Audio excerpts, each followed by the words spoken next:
середине сентября 1922 года в городе Нью-Йорке начались беспорядки, перешедшие в полноценный восьмидневный бунт, который пришлось унимать с полицией. Грандиозный скандал разразился, вы не поверите, из-за шляп. Мужчины передрались по вопросу, можно ли осенью продолжать носить летние соломенные шляпы, а конкретно то, что мы называем канатье.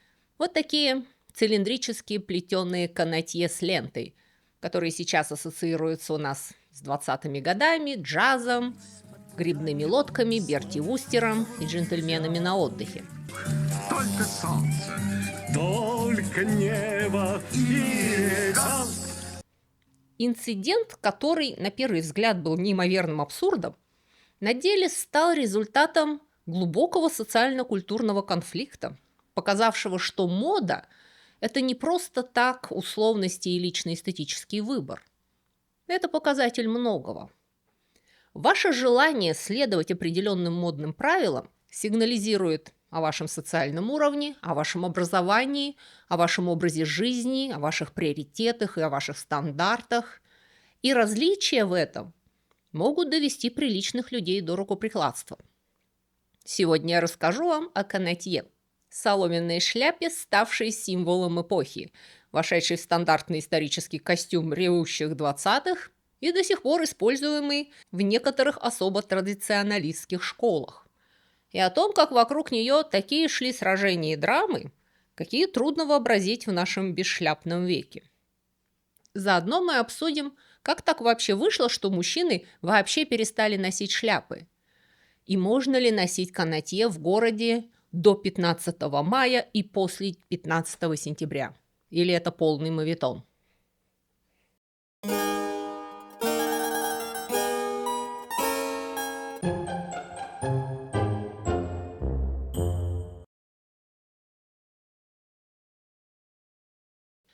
Вообще плетеные шляпы из соломы или подобного растительного сырья, разрезанных пальмовых или банановых листьев, к примеру, являются частью человеческой культуры с незапамятных времен и во многих частях мира. В некоторых странах они вообще стали национальным символом, как сомбреро в Мексике, например, или вьетнамские конические шляпы.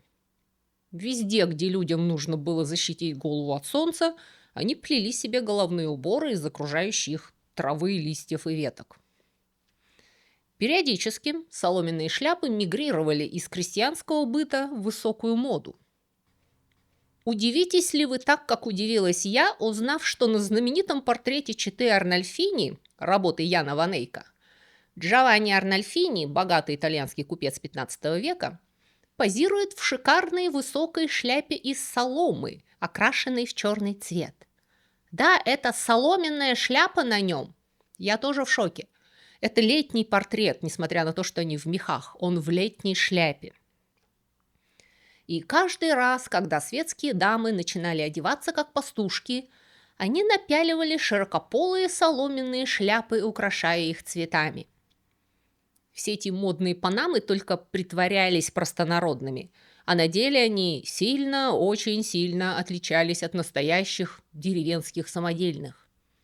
И то же самое в свое время произошло с канатье.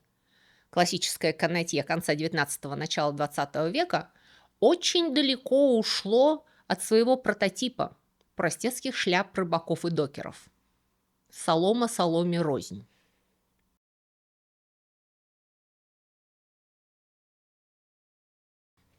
Я регулярно слышу, что канатье появилось в моде как заимствование из костюма венецианских гондольеров, что, мягко говоря, натяжка, а грубо говоря, неправда.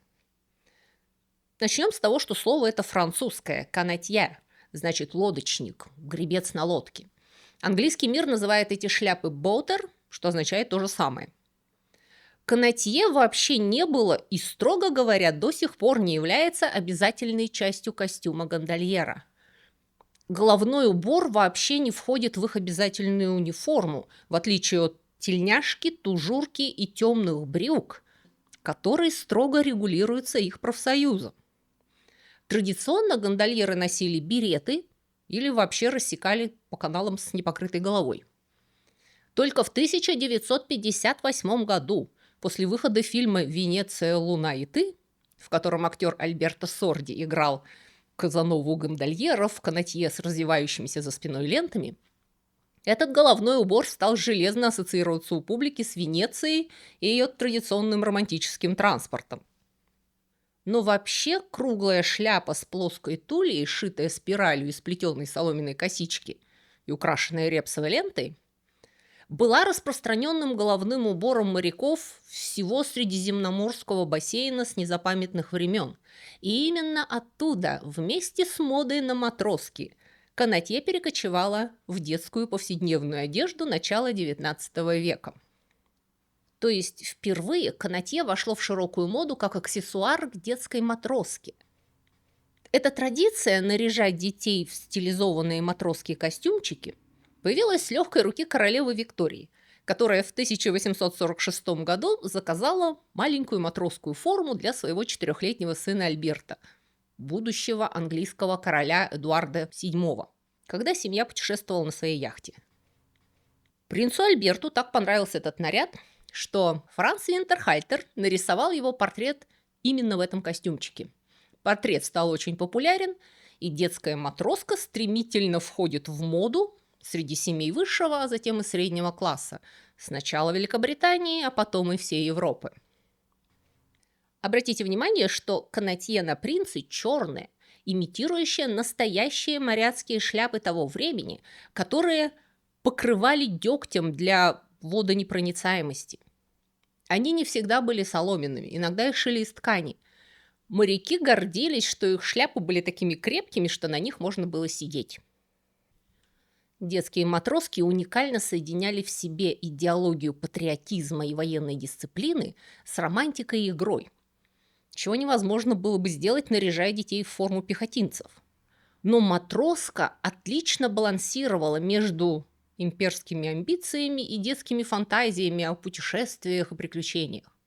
Ее также было легко стирать, и летом она была гораздо удобнее для прогулок и игр, чем те подобия взрослой одежды, которые носили маленькие дети из респектабельных семей в XIX веке. И матроски сохраняли популярность целый век. У меня есть фото моего папы в возрасте 5 лет в матроске, примерно 1952 год. Причем матроски носили как мальчики, так и девочки.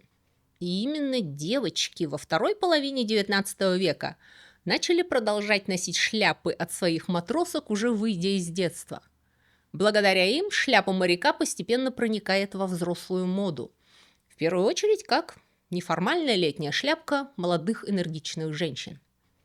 Это был очень юношеский фасон, такое забавное заимствование из детского гардероба, на вроде футболки с покемонами или шапки с заячьими ушами. Взрослые женщины и мужчины канатье поначалу не носили, потому что оно выглядело как детский маскарадный костюм. Кроме того, канатье были ужасно простенькими, а солидные взрослые люди тогда гордились своими шляпами и в случае дам обильно их украшали. Мужские цилиндры хоть и выглядели лаконично, но это тоже была изысканная красивая вещь. Чтобы стать повальной модой, канатье нужно было сначала стать респектабельным, а значит дорогим.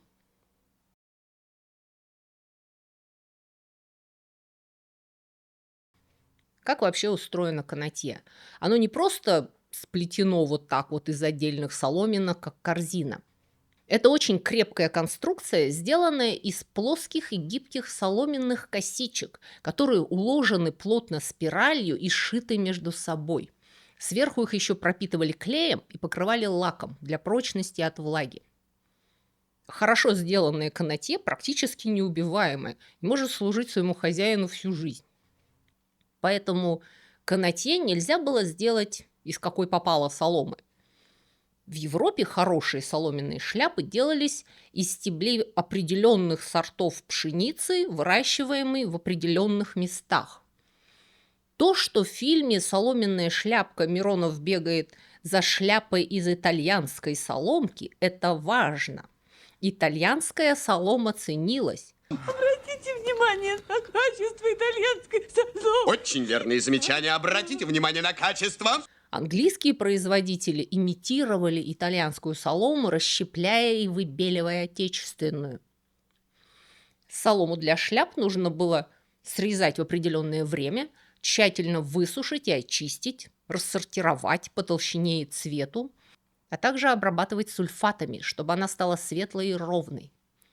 В Англии это была целая кустарная промышленность, привязанная к определенным графствам, где армии надомников, по преимуществу женщин и детей, заплетали подготовленную солому в длинные ленты, фактически в плетеную тесьму. Например, в районе английского Лутона в 1861 году было около 30 тысяч плетельщиков косичек из соломы. Затем шляпники сшивали длинную соломенную косу по непрерывной спирали в шляпу, начиная с макушки и заканчивая полями. Примерно 24 метра тесьмы уходило на одно канатье. До 1870-х годов это делалось вручную. Это была кропотливая и требующая высокой квалификации работа. Качественное дорогое канатье должно было иметь безукоризненно правильную геометрическую форму, не круглую, между прочим, а овальную, потому что голова в сечении овальная, а не шар. Для этого почти готовую шляпу распаривали и натягивали на болванку и прессовали, после чего высушивали и покрывали шелаком до блеска. Под финал тулью оборачивали декоративной лентой. Покупатели иногда специально заказывали ленты в цветах школы или клуба или спортивной команды. И вуаля, шляпа готова. Буржуазия на летнем отдыхе могла косплеить моряков и рыбаков. Во времена, когда приличный человек в принципе не мог покинуть дом с непокрытой головой, канатье здорово выручало в знойные летние дни.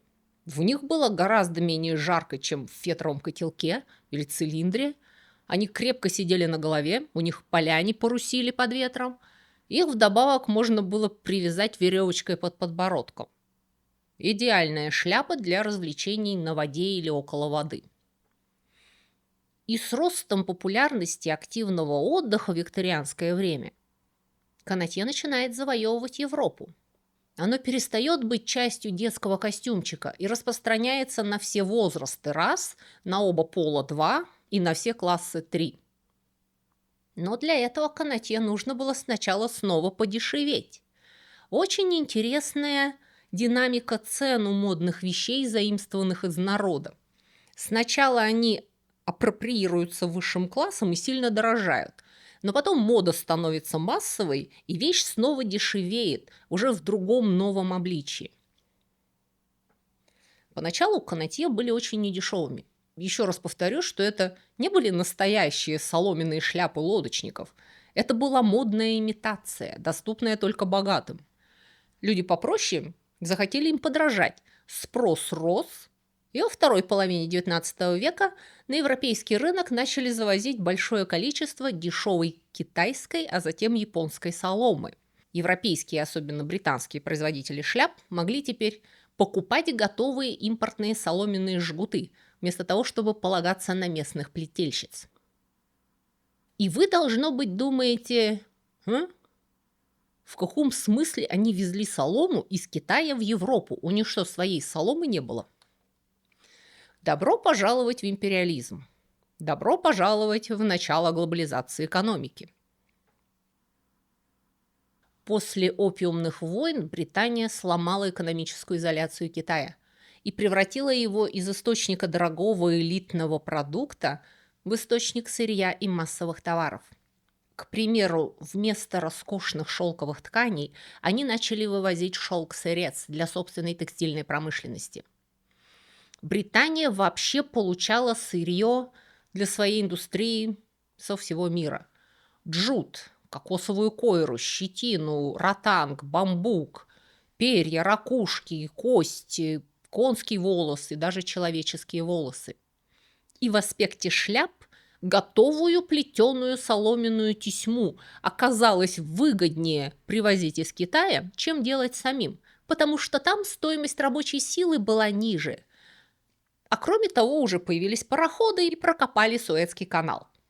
Вот про Суэцкий канал я вам еще не рассказывала.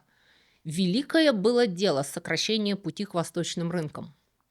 Регулярный китайский импорт соломенной тесьмы начался в 1869 году и после этого быстро увеличивался, и этот рост совпал с развитием специализированных швейных машин. Теперь шляпы можно было шить на машинках гораздо быстрее, чем вручную. И таким образом местные европейские производители смогли удовлетворить огромный спрос, заменив отечественное сырье импортным и ручное производство машинным.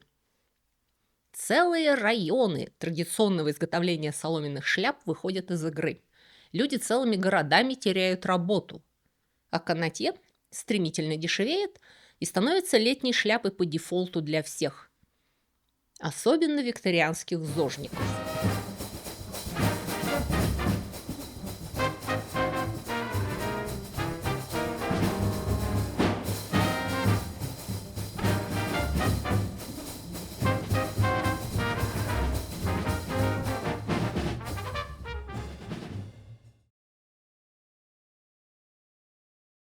В конце XIX – начале XX века Европа переживает очередную волну энтузиазма по поводу физкультуры и здорового образа жизни. Поездки к морю, правильное питание, велосипеды, катание на лодках, общественные парки, появление пляжей, начало массового купания. Весь этот современный спортивный образ жизни потребовал новой летней одежды, в том числе подходящих летних шляп. Хорошо сделанные, аккуратные, крепкие и легкие канатье идеально подходили для всех этих вылазок. В них можно было не просто сидеть под платаном, обмахиваясь веером, а двигаться, дышать воздухом, упражняться. Паниковский бежит, Паниковский!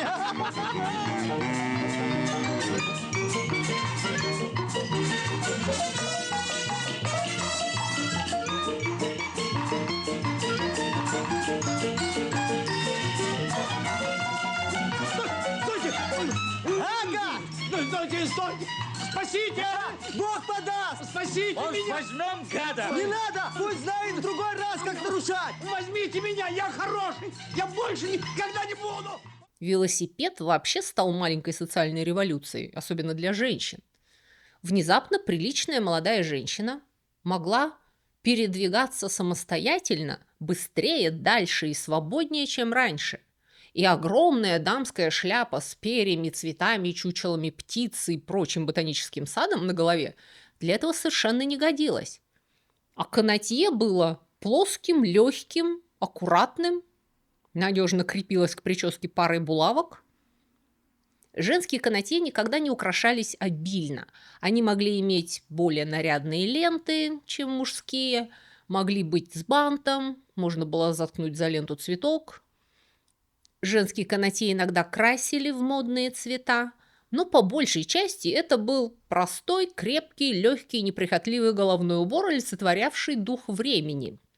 К концу викторианской эпохи канатье прочно входит в летний гардероб высшего и среднего класса как один из редчайших на тот момент предметов одежды юнисекс. Причем в мужскую моду канатье входит как полуформальная летняя шляпа, пригодная не только для рыбалки и прочего спорта, но и для любых светских мероприятий на свежем воздухе. То есть его можно было носить в том числе и с фраком.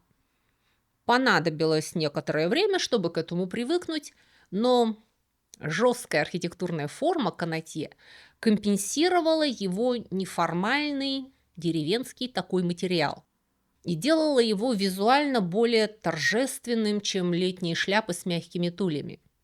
К началу 20 века светский человек мог носить канатье во всех ситуациях, от пляжа до театра, но только летом. В то время как мужчины носят канатье и за городом, и в городе, женщины, первыми начавшие их носить, уже готовы были от них отказаться в пользу новых интересных фасонов. Дамские шляпы в эдвардианскую эпоху достигли совершенно ужасающих размеров. Кроме того, к этому времени канатье уже прочно вошло в школьную униформу, и оно постепенно начинает вызывать у взрослых людей амбивалентные чувства.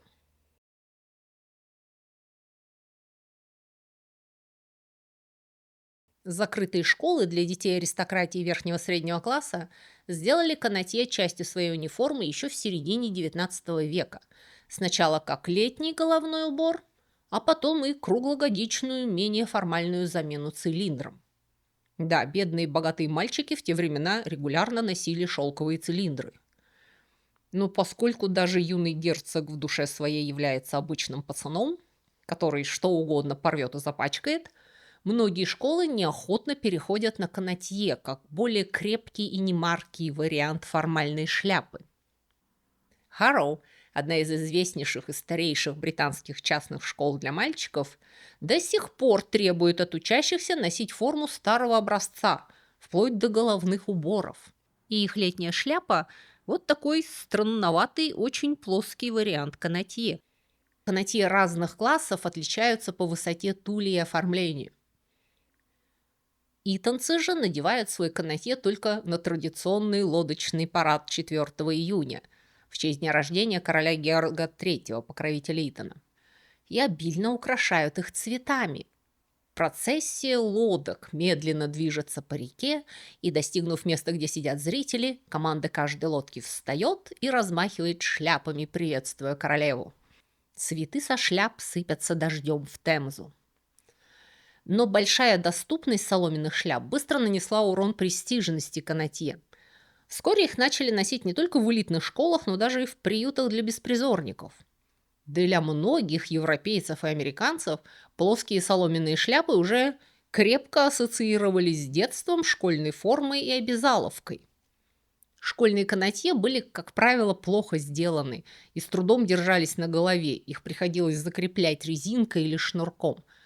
Они доставляли детям массу неудобств, не принося никакой пользы. Ребята их тихо ненавидели и использовали как летающие тарелки. Особым шиком было пробросить шляпу под автобусом, чтобы твои одноклассники поймали ее на другой стороне улицы. Канатье стали для многих школьников символом бессмысленного надругательства над личностью и деспотизма взрослых. Торжественные сожжения канатье после выпускного были популярны в Великобритании аж до середины 20 века. Кстати, вы жгли дневники после выпускного? Мы жгли. Современные дети, наверное, не жгут. У них все онлайн у бедных.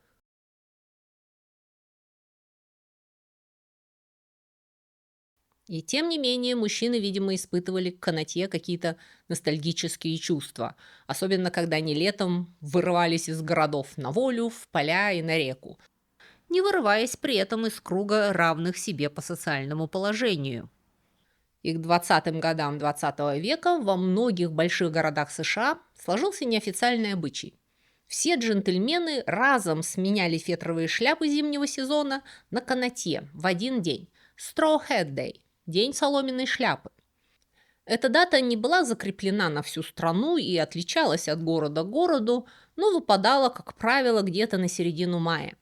И местные газеты не забывали заранее предупредить читателей о грядущей смене сезона, чтобы оградить их от модного фопа. Несмотря на всю неофициальность этой традиции, нарушители в ту или другую сторону рисковали стать объектом насмешек, не всегда безобидных. Соответственно, в сентябре для людей из общества наступал Felt Hat Day – день фетровой шляпы, когда светлые канатье сменялись на темные фетровые хомбурги. Среди горячих юнцов с Уолл-стрит даже вошло в обычай ловить коллег, пропустивший сакраментальный день, срывать с их голов в канатье, бросать на пол и топтать до полного уничтожения. Все это происходило в незлобливой обстановке дружеского веселья, тем более что соломенные шляпы за лето, как правило, засаливались, их ленты выгорали на солнце, так что для состоятельных людей было нормой выкидывать их в конце сезона, а следующей весной покупать новую. Так что было не жалко, пускай топчут. И эта ежегодная казнь канатье оставалась невинной, хоть и грубоватой шалостью, до 13 сентября 1922 года, когда в Нью-Йорке за 2 дня до объявленного и ожидаемого дня X компания буйных юнцов решила помочь рабочим и докерам в районе 5 углов избавиться от выходящих из сезона соломенных шляп. То есть шалопаи из среднего класса попытались навязать свои буржуазные поведенческие стереотипы портовым работягам, для которых соломенная шляпа не была модной финтифлюшкой, которую меняли каждый год, а, возможно, единственным головным убором на всю жизнь. Как вы догадываетесь, докеры шутки не поняли и начали защищать свои шляпы и свою честь. Случилась массовая драка, но даже вмешательство полиции не охладило буйные головы. Стычка вылилась в неделю массовых беспорядков, в которых участвовала тысячная толпа юных обормотов, вооруженных длинными палками, которыми они сшибали канатье с прохожих и автомобилистов, а тех, кто пытался сопротивляться, избивали. Полицейские поначалу пытались не обращать внимания, но в какой-то момент в давки влетело и им. Начались аресты. Поскольку практически все участники этого безобразия были несовершеннолетними, то задержания не привели к длительным тюремным срокам, не больше 3 дней. А в одном из полицейских участков рассерженный капитан посоветовал родителям нарушителей как следует отшлепать распоясавшихся отпрысков, что те к вящему удовлетворению служителей правопорядка и сделали прямо там же на месте. Ходили также слухи, что шляпный бунт не затянулся бы так надолго, если бы не подстрекательство хозяев шляпных магазинов, сделавших за эту неделю хорошие деньги. Потому что, господа, в те годы для взрослого трезвого человека было совершенно немыслимо оказаться на улице простоволосым, и все жертвы уничтожения канатье немедленно бежали в ближайший шляпный магазин. Говорят, что за неделю бунта против канатье нью-йоркские шляпники выполнили и перевыполнили годовой план.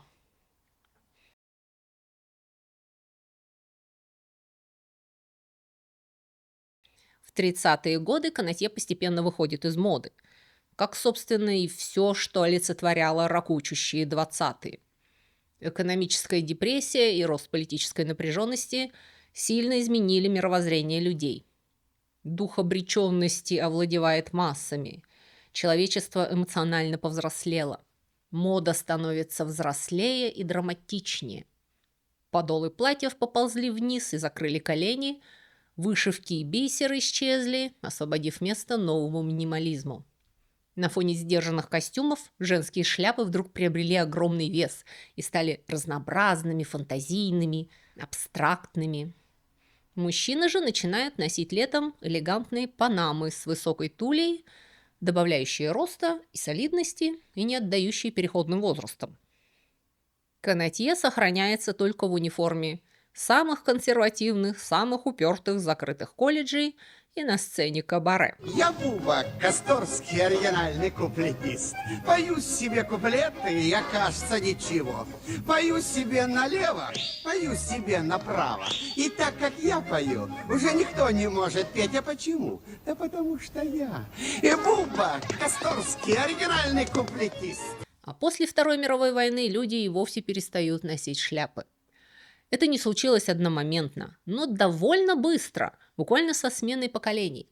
В 50-е годы все приличные, не обязательно богатые, нормальные мужчины еще не мыслят появиться на улице с непокрытой головой. Это все равно, что выйти из дома босиком.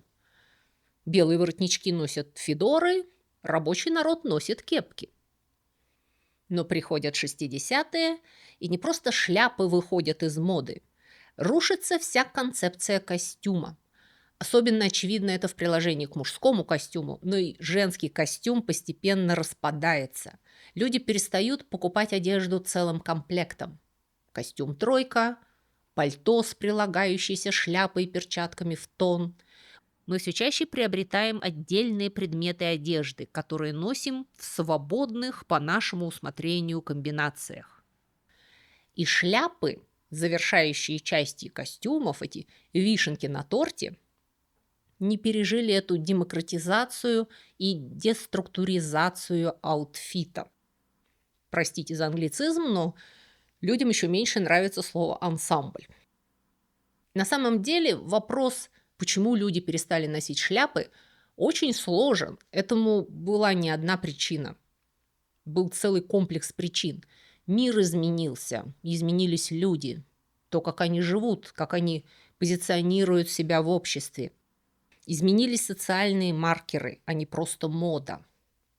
И канатье из-за своей исключительной популярности в начале века, а также из-за узнаваемости и из-за того, что именно этот фасон стал одним из последних навсегда ушедших в прошлое, стало визуальным символом всего исторического периода.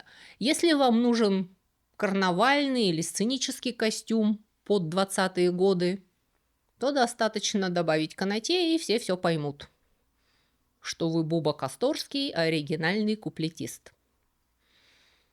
Что вы будете носить летом на голове? Бейсболку, панаму, козырек, сомбреро? Пишите. И не забывайте пользоваться солнцезащитным кремом. До следующей встречи!